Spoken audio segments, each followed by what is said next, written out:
আসসালামু আলাইকুম এভরিওয়ান। অন্ধমের ভালোবাসা গল্পের 10 নম্বর পার্ট। আর তোমরা সবাই বলো তোমাদের ঈদ কেমন কাটলো। আশা করি তোমাদের ঈদ সবারই ভালো কাটছে, আর তোমাদের দোয়া এবং ভালোবাসায় আমার ঈদ অনেক সুন্দরই কাটছে। তো যাই হোক, তো চলো বেশি কথা না কইয়া গল্প শুরু করা যাক। কিছুক্ষণ খাবার পর আমার মনে হলো জানো আমার গলা জ্বলে যাচ্ছে। কাটা শরীরে মরিচ দিলে যেমন লাগে আমারও ঠিক একই অবস্থা হয়েছে।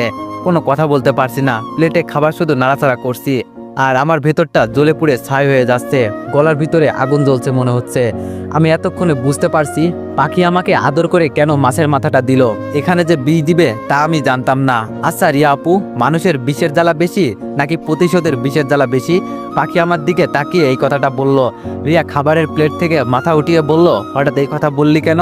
খাবারের সময় কোনো কথা না, সবাই চুপচাপ খাও। সবাইকে থামিয়ে দিয়ে রাসেল এই কথাটা বলল।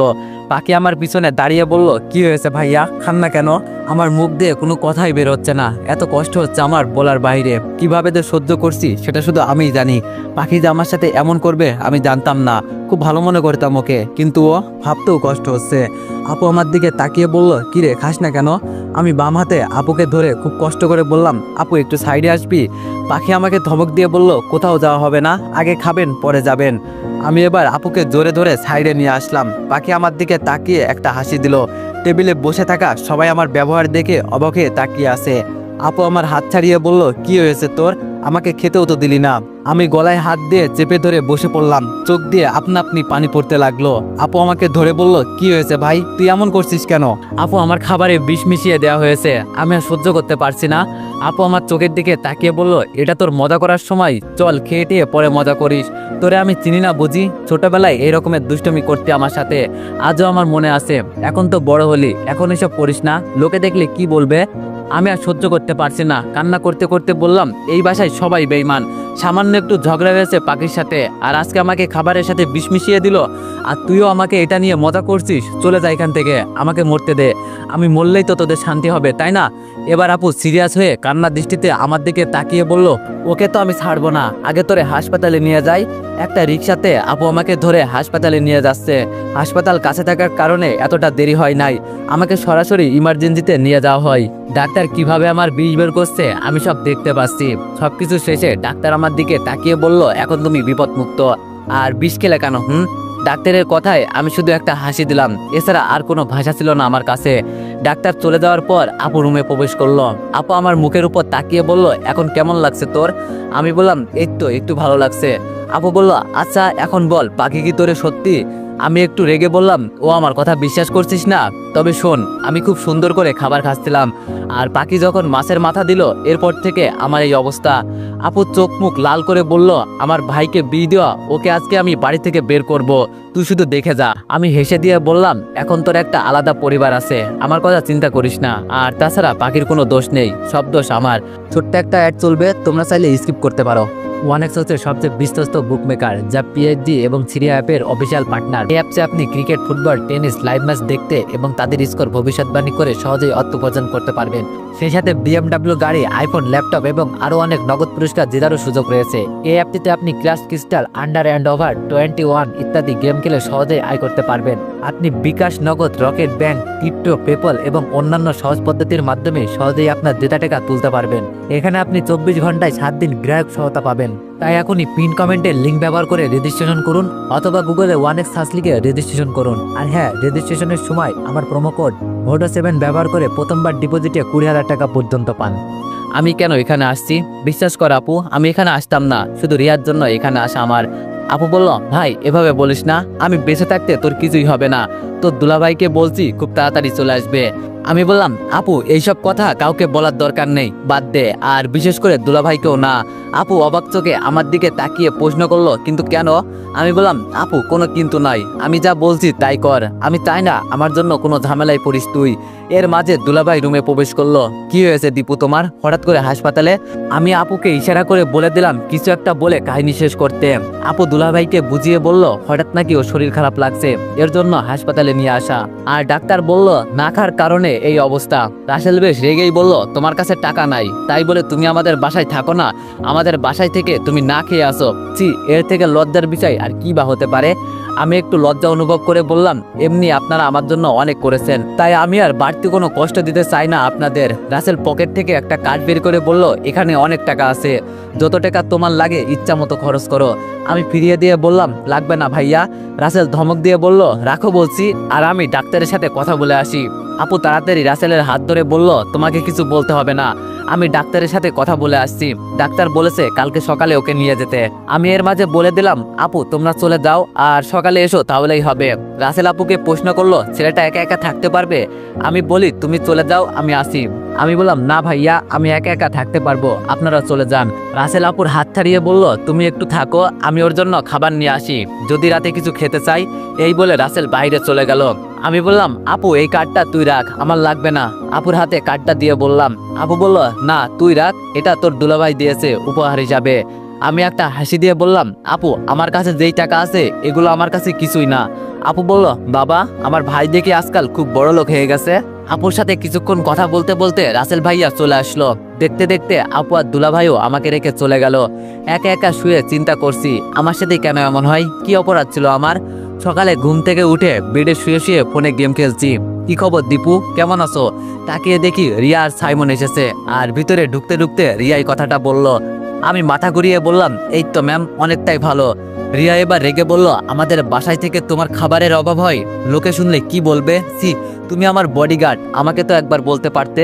মানলাম তোমার পকেটে টাকা নাই, আমাকে বললে কি হতো। রিয়ার সাথে সাইমন তাল মিলিয়ে বলল, রিয়া তো ঠিকই বলেছে, নইলে আমাকে বলতে, তুমি আমার গার্লফ্রেন্ডের বডিগার্ড, তোমার একটা আলাদা সম্মান আছে আমার কাছে। মনে মনে বললাম, সম্মান তোর পেছন দিয়ে থাক, বললাম না, এটা পাবলিক প্লেস, পরে জনগণ আমাকে ধরে কেলাবে।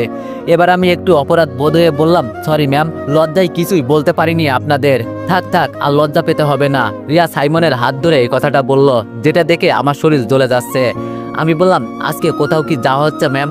কোথায় যাবো আর না যাবো সেটা শুনে তুমি কি করবে? রাগে সুরে সাইমন এই কথাটা বলল। আমি রিয়ার দিকে তাকিয়ে বললাম, কোথাও যাবেন কি যাবেন না সেটা দেখার বিষয় আমার না, আমি শুধু ম্যামের বডিগার্ড, তাই ওনার খোঁজ খবর নেওয়া আমার কর্তব্য। রিয়া একটা হাসি দিয়ে বলল, এই না হলে আমার বডিগার্ড অসুস্থ হয়েও আমার খোঁজ খবর রাখে। আমি রিয়ার দিকে তাকিয়ে বললাম, ম্যাম আপনার সাথে আমার আলাদা কিছু কথা ছিল। সাইমন বলে উঠলো, হ্যাঁ তো বল, তোরে কে না করছে? আমি বললাম, আপনার সামনে বলবো না, এটা ম্যাম আর আমার বিষয়। রিয়া সাইমনকে শান্ত করে বলল, তুমি একটু বাইরে যাও, আমি আসছি। চোখ মুখ লাল করে সাইমন বলল, কিন্তু। রিয়া সাইমনকে বের করে দিয়ে বলল, 5 মিনিট দাঁড়াতে পারবে না? একটু অপেক্ষা করো বেবি। সাইমনকে বিদায় করে রিয়া রুমে ঢুকলো। আমার দিকে তাকিয়ে বলল, সত্যি করে বল, তোর কি হয়েছিল? আমি বললাম, এই তো ম্যাম, না খাওয়ার কারণে। রিয়া এবার চোখ লাল করে বলল, ডাক্তার যে বলল। আমি হতাশ হয়ে বললাম, তাহলে সব জেনেই গেলেন? রিয়া বলল, তুই কি মনে করছিস আমি কিছুই জানবো না? আমি বললাম, বলতে চাই নাই, যদি কোনো ঝামেলা হয়ে যায়, আর আমি চাই না অযথা কোনো ঝামেলায় জড়াতে বা ঝামেলায় কাউকে ফেলতে। রিয়া বলল, তোর খাবারের মাঝে বিষ দেওয়া হয়েছিল। আমি আচমকা রিয়ার হাত ধরে বললাম, থাক ম্যাম, বাদ দেন, কাউকে কিছু বলতে হবে না। রিয়া আমার হাত ছাড়িয়ে বলল, পাখির এত বড় সাহস, ওকে আমি ছাড়বো না। এর মাঝে আমার জানালার কাছে চোখ পড়ল, দেখি সাইমন ভিতরে তাকিয়ে আছে, দেখছে আমরা কি করছি। এই তো সুযোগ পেয়েছি, এটা কাজে লাগাতে হবে। আমি এবার রিয়ার হাত আমার হাতের মাঝে মুঠো দিয়ে ধরলাম। এটা দেখে রিয়ার চোখ বড় বড় করে আমার দিকে তাকিয়ে আছে। আমার দিকে ইশারা করে তাকিয়ে বলল, হাত ধরলেন কেন? আমি একটু অভিমান সুরে বললাম, ম্যাম পাখিকে মাফ করে দেন, ও একটা অবুঝ মেয়ে, এত কিছু হয়তো বুঝতে পারে নাই। রিয়া বলল, আচ্ছা সেসব পরে দেখবো, আগে তুই আমার হাত ছাড়। আমি রিয়ার হাত ছেড়ে জানালার দিকে তাকিয়ে দেখি সাইমন রেগে ফায়ার হয়ে আছে। আরে শালা, আমিও তো এটাই চাইছিলাম, মজা তো আরো বুঝবি। রিয়া বলল, কিন্তু পাখি তোর সাথে এই কাজ করলো কেন? আমার তো এটা মাথায় আসছে না। আমি বললাম, ওই যে বলছি ওকে ভালোবাসতে পারবো না, এটাই হয়তো আমার দোষ ছিল। রিয়া বলল, ওর বিচার আমি দেখ কিভাবে করি। আমি বললাম, বলছি তো ম্যাম, থাক বাদ দেন। আর একটা কথা, এত সকাল সকাল আপনারা কোথায় যাচ্ছেন? রিয়া বলল, এই তো একটু ঘুরতে যাব। আমি বললাম, ম্যাম আজকে যাবেন না? এমনি আমি নাই, বলা তো যায় না কখন কি হয়। রিয়া বলল, আরে না, এই নিয়ে তোর চিন্তা করতে হবে না, আমি খুব তাড়াতাড়ি ফিরে আসবো। আমি বললাম, তবে ভাইয়ার কাছে বলে যান। রিয়া বলল, বলছি। আমি বললাম, আরেকটা কথা বলতেই ভুলে গেছি। রিয়া চলে যেতে চাইছিল, কিন্তু আবার পিছনে ফিরে বলল, কি? আমি বললাম, থাক ম্যাম, আপনার এই খুশিতে দুঃখের খবর দিয়ে লাভ নেই। রিয়া বলল, আরে বল, কি বলতে চাস? আমি বললাম, ম্যাম দীপুকে মারা হয় নাই, ও আবার ফিরে আসছে এই শহরে। রিয়া চোখ বড় বড় করে আমার দিকে তাকিয়ে বলল, কি? আমি বললাম, ম্যাম আপনি যেটা শুনছেন সেটাই সত্যি, ও কালকে আমাকে কল করছিল। রিয়ার মুখে কোনো কথা নাই, চুপ করে দাঁড়িয়ে আছে, কি বলবে হয়তো ভাবতেও পারছে না। এমন একটা খবর আমার কাছ থেকে পাবে হয়তো আশা করে নাই। এর মাঝে সাইমন রুমে ঢুকে বলল, কি হলো রিয়া, এত দেরি হচ্ছে কেন? রিয়া এবার একটু ভয় পেয়ে বলল, কি হয়েছে? সাইমন আবার বলল, আমরা যাবো কখন, দেরি হয়ে যাচ্ছে তো। এই কথা বলে সাইমন রিয়ার হাত ধরে বাইরে নিয়ে যাচ্ছে। তবে রিয়া আমাকে কিছু বলতে চাইছে, হয়তো সাইমনের জন্য বলতে পারছে না। তবে আমি এটা শিওর, আজকে আর রিয়ার মনে কোনো আনন্দ থাকবে না। যেখানেই থাকুক না কেন খুব তাড়াতাড়ি বাসায় চলে আসবে। যেই খবর দিলাম না এটাই নিয়ে সারাদিন চিন্তা করবে। রিয়া আর সাইমন বাইরে চলে গেল। এর মাঝে বন্যা ফোন করে বলল চলে আসছে নাকি বাংলাদেশে। আবার ঘড়ির কাঁটায় তাকিয়ে দেখি তানিয়ার সাথে দেখা করার সময় হয়ে গেছে। কোনটা রেখে কোনটা করব কিছুই মাথায় আসছে না। আবার আমি হাসপাতালে, কি করা যায়? হঠাৎ করে পাখি রুমে প্রবেশ করলো। ওকে দেখে আমি শোয়া থেকে উঠে পড়লাম। পাখি কিছু বলার আগে আমি বলে দিলাম, কি এখানে কেন এসেছেন? আমাকে আবার মারতে চান? পাখি মুখে হাসি টেনে বলল, তোমায় মারবো না, তবে এখানে আসলাম এজন্যই যে এতটা বিষ খাওয়ার পরেও একটা মানুষ কিভাবে বেঁচে যেতে পারে তাই দেখতে এসেছি। আমি বললাম, আমি তোমার কি ক্ষতি করেছি এমন যে আমাকে মারতে চাও? পাখি বলল, তোরে আমার এখন এই দুই চোখে দেখতেও ইচ্ছা করে না। আমি বললাম, দেখতে ইচ্ছা না হলে এখানে আসলে কেন? আমি তোমাকে বলছি এখানে আসতে। পাখি বলল, এখানে আসলাম এই কারণে, আমি যে তোর খাবারের মাঝে আমি বিষ দিয়েছি এই কথা কাউকে বলবি না। আমার কাছে দাঁড়িয়ে পাখি এই কথা বলল। আমি বললাম, ও এটা বলতে এখানে আসছো? তাহলে শোনো, একটা কথা বলি, আমি তোমার খারাপ চাই না। আমি মনে করি তুমি পিচ্ছি একটা মেয়ে, আর তোমার ভিতরে যে এত কিছু ভরা আছে সেটা আমি জানতাম না। পাখি বলল, আমি এখনো তোরে বলছি আমার ভালোবাসা গ্রহণ করে নে, শেষ একটা সুযোগ দিলাম। আমি বললাম, ও আমাকে হুমকি দেওয়া হচ্ছে বুঝি? পাখি রেগে বলল, যেটা তোর মনে হয় আমি সেটাই দিচ্ছি। আমি বললাম, ভালোবাসতে হলে সুন্দর একটা মনের প্রয়োজন, যেটা তোমার ভিতরে নাই। আর কি বলবো, তোমার সাথে কথা বলে আমার সময় নষ্ট করে অযথা লাভ নাই। আমার অনেক কাজ আছে, একা একা এখানেই থাকো তুমি, আমি গেলাম। পাখি আমার গেন্দিতে টান দিয়ে বলল, এই কই যাস? এখনো তো অনেক কথা বাকি আছে। পাখির হাত ছাড়িয়ে বললাম, আমাকে মেরেও কি তোমার শান্তি হবে না? আমি বলছি আমি তোমাকে ভালোবাসতে পারবো না, আমার গার্লফ্রেন্ড আছে, এরপরও কেন আমার পিছনে পড়ে আসো? পাখি আমার চেহারের দিকে তাকিয়ে বলল, তোরে আমার মোটেও এতটা পছন্দ নয়, তবে আমার ভিতরে একটা জিদ এসে গেছে। তুই আমার মতো একটা সুন্দরী মেয়ের প্রপোজ কিভাবে গ্রহণ করিস না, এটা তো আমারও দেখার আছে। মানুষের মাথা খারাপ হয় ঠিক আছে, কিন্তু তাই বলে তার একটা সাধারণ নলেজ থাকে, আমার মনে হয় সেটাও তোমার ভিতরে নাই। পাখি বলল, আমার ভিতরে কি আছে না আছে সেটাও কি তোকে আমাকে দেখাতে হবে? আমি রেগে রুম থেকে বের হয়ে ডাক্তারের সাথে কথা বলে সবকিছু মিটমাট করলাম। বাইরে এসে দেখি পাখি আবার দাঁড়িয়ে আছে। ওকে দেখে আবার মেজাজ গরম হয়ে গেল। এমনি আমার সময়ের অভাব, এর মাঝে এই মেয়ে আমার মাথা খারাপ করে ছাড়বে দেখছি। আমি এবার ওর দিকে এগিয়ে গিয়ে বললাম, এখন আবার কি চাই? পাখি আমার দিকে তাকিয়ে একটা হাসি দিয়ে বলল, কি চাই আবার? চল একসাথে বাসায় যাই। আমি বললাম, সরি, আমার জন্য আমার গার্লফ্রেন্ড অপেক্ষা করছে, যা দূরে গিয়ে মর। পাখি এবার অবাক হয়ে বলল, রিয়া আপু তোর জন্য অপেক্ষা করবে? আমার তো বিশ্বাসই হচ্ছে না। আপু যদি জানে তুই দীপু, তোর কি অবস্থা করবে একবার ভেবে দেখেছিস? আমি বললাম, আমার কথা না হয় বাদই দিলাম, কিন্তু রিয়া জানে তুমি আমার খাবারে বিষ দিয়েছো। এখন বুদ্ধি করো এই বিপদ থেকে কিভাবে বাঁচবে। হ্যাঁ বাই। এই কথা বলে আমি দূরে সরে গেলাম। আর পাখি একা একা দাঁড়িয়ে আছে। মনে মনে চিন্তা করছি, সাধারণ একটু প্রতিশোধ নিতে কি না করলো এই মেয়েটা।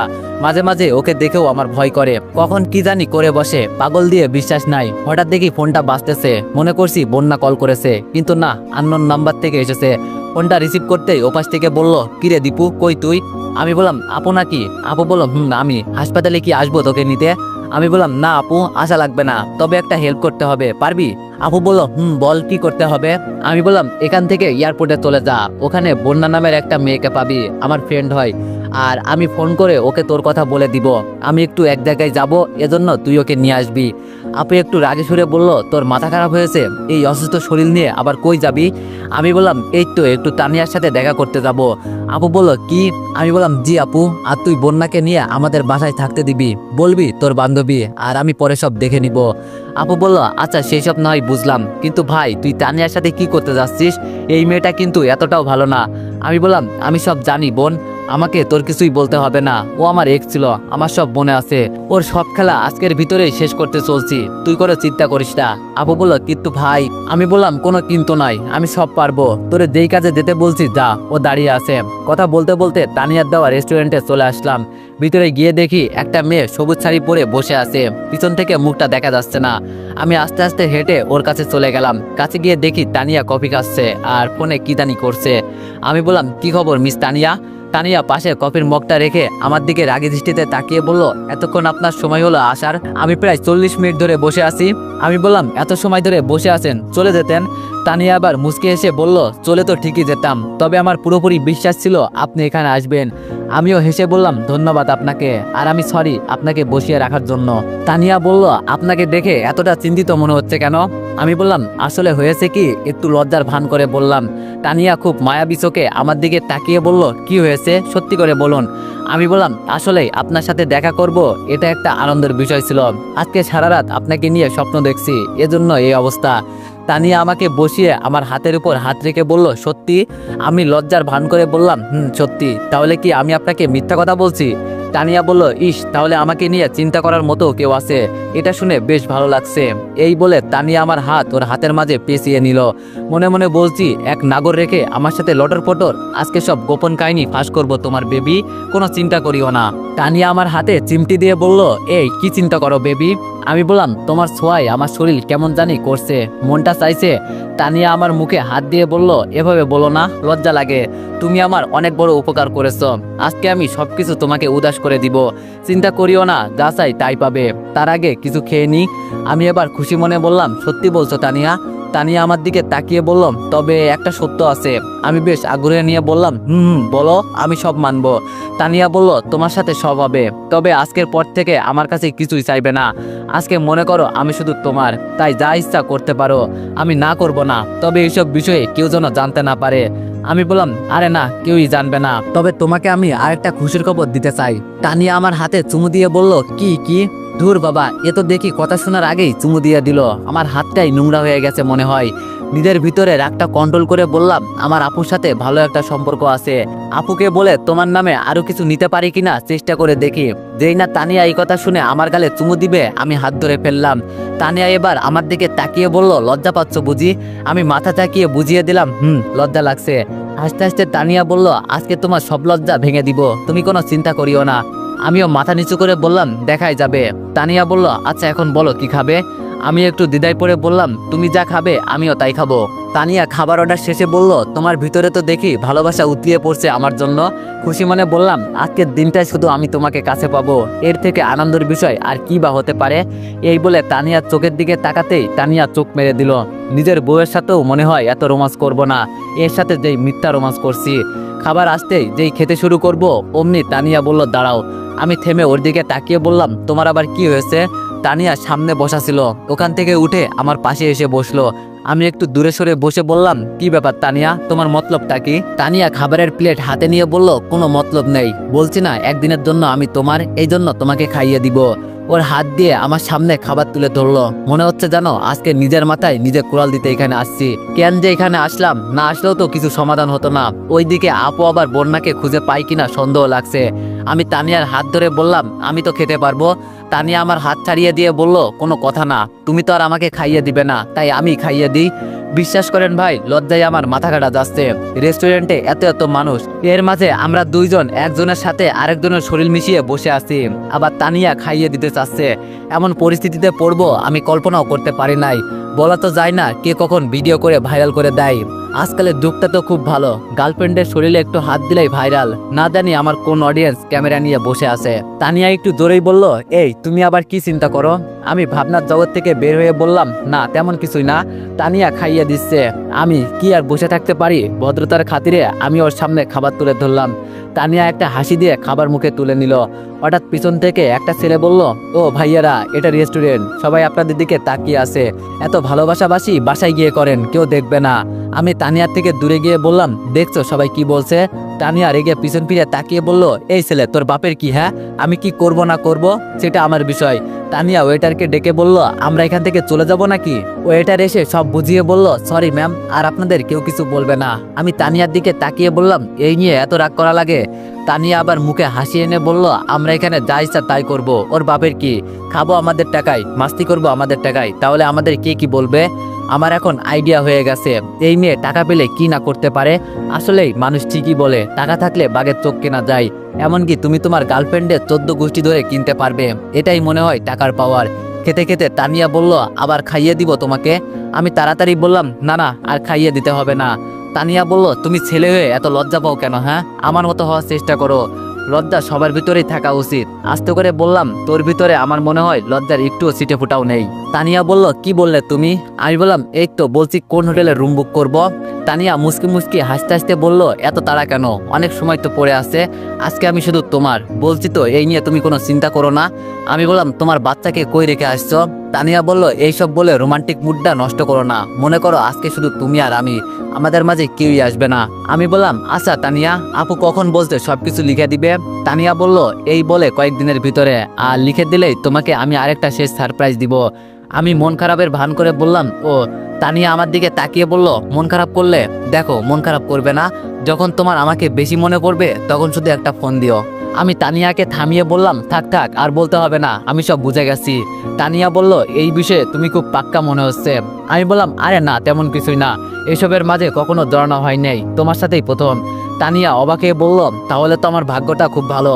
খাবার শেষের দিকে ওয়েটার এসে বলল, বিলটা। আমি পকেট থেকে কার্ডটা বের করে দিয়ে বললাম, এখান থেকে আরো 1000 টাকা তুমি নিয়ে নিও, এটা তোমার উপহার। ওয়েটার একটা হাসি দিয়ে ধন্যবাদ জানিয়ে চলে গেল। এর মাঝে তানিয়া বলে উঠল, বাবা, তোমার দেখি টাকার অভাব নেই? আমি হাসতে হাসতে বললাম, অনেক আছে, তবে কাউকে দেখাই না।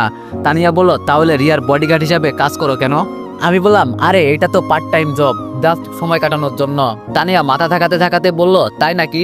আমি একটু তাড়া করে বললাম, তাহলে চলো। তানিয়া বলল, এই তো যাবো, এত পাগল হইও না তো, দেখা যাবে তোমার কতটুকু দম আছে। ইস, এই মেয়ের তো দেখি কোনো লজ্জা শরমই নাই, সবার সামনে এই কথা বলছে। পিছন থেকে কে জানি বলল। তো এভরিওয়ান, নেক্সট পার্টের জন্য সবাই অপেক্ষা করো, আর সবাই 500+ কমেন্ট করে দিও। ধন্যবাদ।